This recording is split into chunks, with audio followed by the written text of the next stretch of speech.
Alrighty. So obviously would have needed to defeat Crimson once in order to get the flying gunboat and the contract Wingman. Which means, so I was able to beat him with an FD14 because I wanted to see what Prez had to say, but she had nothing interesting to say. So cool. All right. Yeah. Now let's see if we can beat him, quote unquote, for realsies.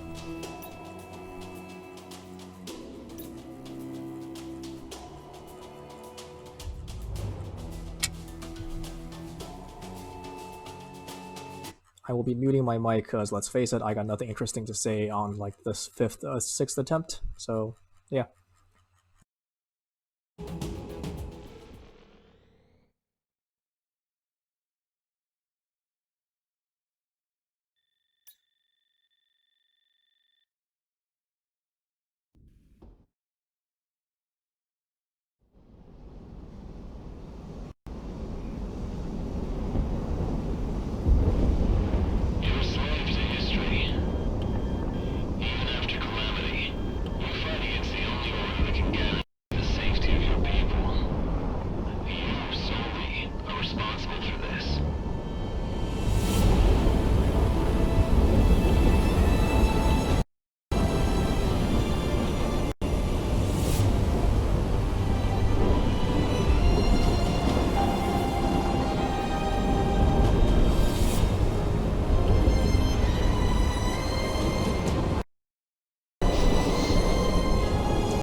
Cascadia is in ruins. The war has been won. Heavy quotation. The deal will be honored. To what end? Funds distributed.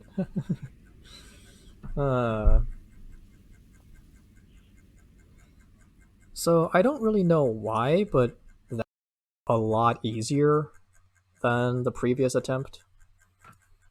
Granted, again, previous attempt was in a not Tomcat, so the difference in mobility mattered, but it.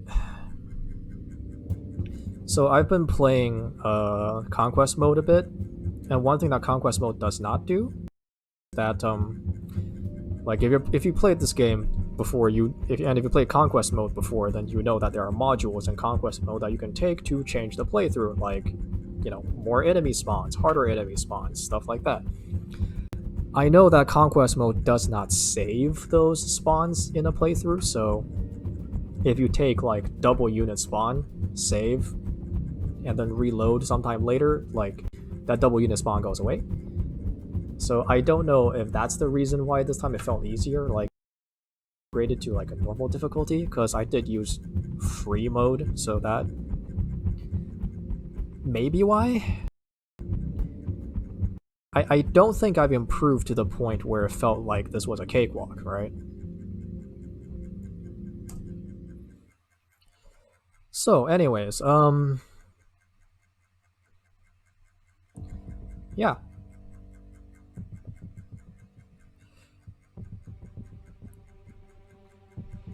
I've said before, and I will certainly say it again, that it feels like the plot was changed.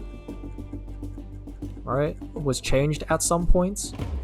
And the dialogue, the recorded dialogue, and maybe the written dialogue, I don't know, obviously. But at the very least, some of the recorded dialogue did not reflect the changed script. So I'm not sure if Crimson was supposed to be more likable. Because, like, dude's kind of insane, right? And he's kind of insane for no good reason. You know what I mean? Like, the entire end battle is Crimson acting as if he is in the right. So maybe initially it was supposed to be that he was, that it was more of a gray and gray morality. But regardless, like, solo Q fixing, like, it is still completely true that as far as this war is concerned, Cascadia lost. Right? Like, Cascadia lost, and it lost so badly that it would have been better if they had never tried to go for independence in the first place. Which arguably means that functionally, years down the line, you could see a situation where either Crimson is recast in history as like the evil, wicked, bad guy to help align Monarch with the Alliance position, with the Federation position. Alternatively, Crimson is hailed as the hero who saved what was left of Cascadia from Monarch's heinous deeds, whatever. Right? The point is that, like, Cascadia lost one of, if not the biggest city in its territory, right? It's lost Presidia. It's also lost that other city that first got nuked in episode 15, or mission 15, I think it was. I think we revisited episode 19, right? And then we find out that not all of it's been destroyed. And then, of course, like, the countryside, Cascadia countryside is burnt to shreds. That fire eventually does fade, I assume, but it does mean that for a very high amount of time, Cascadia will have to rebuild.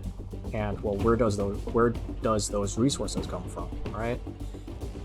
Those resources will have to come from other nations, which Arguably they don't play a major part in the story, so I don't know if other nations are in the world building. Let's assume they do. But the Federation, by virtue of being the biggest, is likely going to be the biggest provider of humanitarian aid. So all kinds of support that Cascadia needs to rebuild, which means that functionally Cascadia,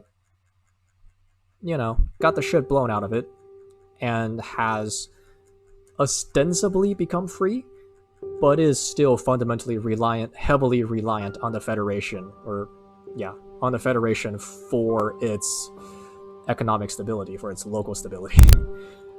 Yeah, so in the end, not much has changed. A shit ton of people died. A new border was drawn between Cascadia and the Federation, insofar as Cascadia can now stand up and say it's independent. But in the end,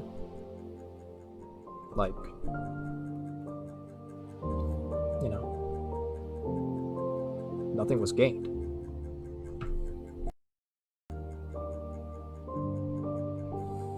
In that sense, that makes the storyline for Project Wingman a lot darker than for Ace Combat 7, right? Because AC7 had the end of AC7 is arguably a very shoehorn kind of ending, where one, I don't know if I would call it minor, but the undertone for Ace Combat 7 is that there is technology, and technology misused is going to be a major threat to mankind. And then the end is basically we've managed to stop 2 super planes, and therefore the world is saved, kind of thing, right?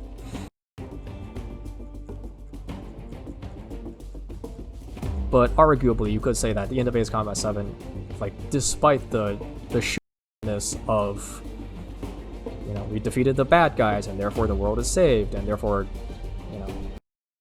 nothing bad could ever happen. Nobody will misuse technology again. Even though we all know Ace Combat 3 is, it exists.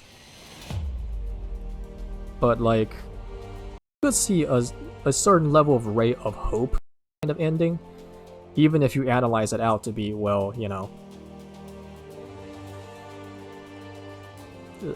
even if you analyze it to say that Sam McQuam, that's a good name. That that the end battle for Ace Combat is a zero-sum game for the world, and that nothing has actually changed. Well, comparatively speaking, the ending position for Project Wingman is that the Federation has lost Cascadia as a territory, as a provider of whatever this material they have. But comparatively speaking, they now have a much stronger position in the world. Because, let's face it, nobody in their right minds would go, oh, the Federation has deployed weapons of mass destruction, let's go fight them. Let's go fight the group that has actively deployed weapons of mass destruction to the point where they flattened a modern megapolis like Presidia. Nobody's willing to take.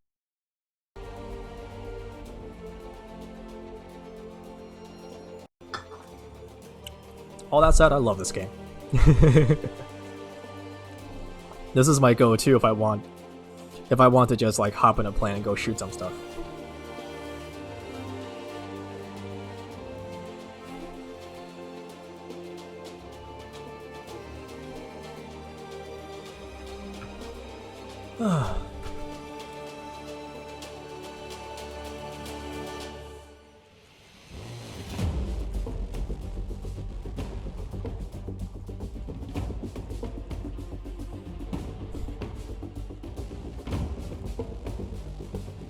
Gun random pharmacist.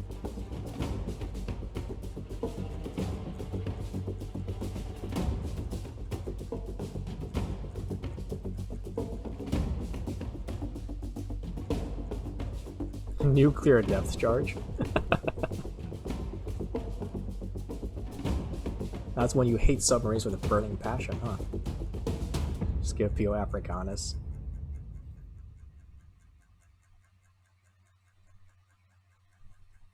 Hey, the Valhawk. Another Super Robot Wars fan, I see. Even Keanu Reeves himself? Oh my.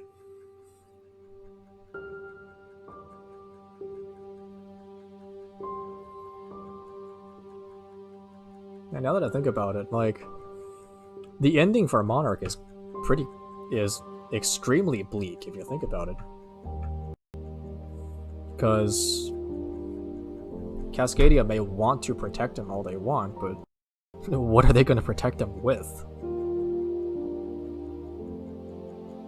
Also, at the end of the stage, like, who survived? Right? I mean, we could make the argument that everybody who deployed, like when the city got got nuked to bits, everybody who's in the air essentially just lost radio contact with each other, and therefore the fight between Monarch and Crimson had no interference. Yeah, I guess that makes sense.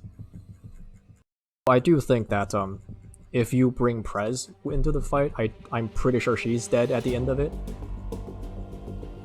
Because at the beginning of if you bring Prez into the fight, at the beginning she essentially braces herself, right? Like, she's not doing much despite your weapons officer.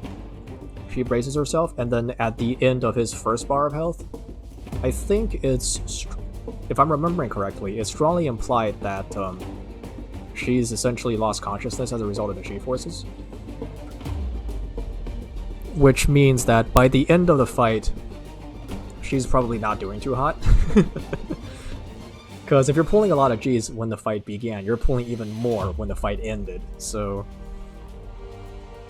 at the end of the fight, probably both she and Monarch would have to go through some pretty extensive physical rehab.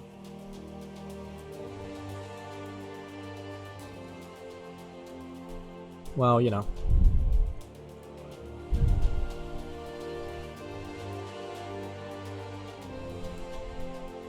So many people. So many people.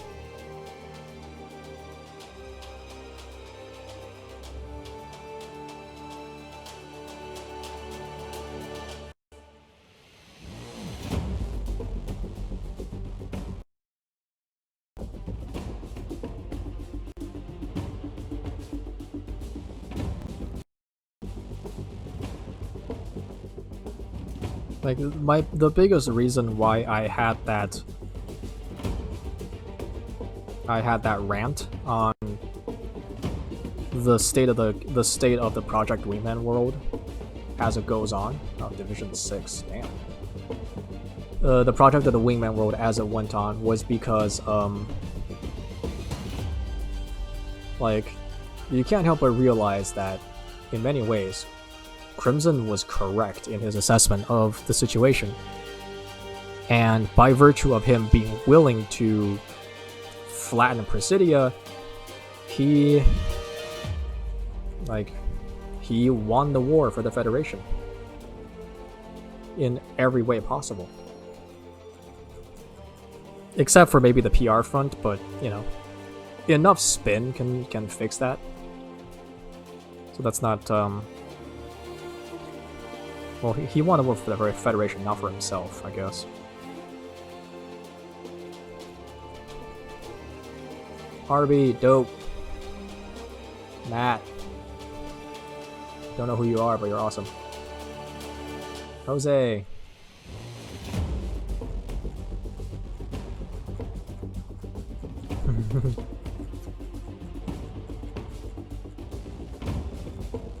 Jose is dope.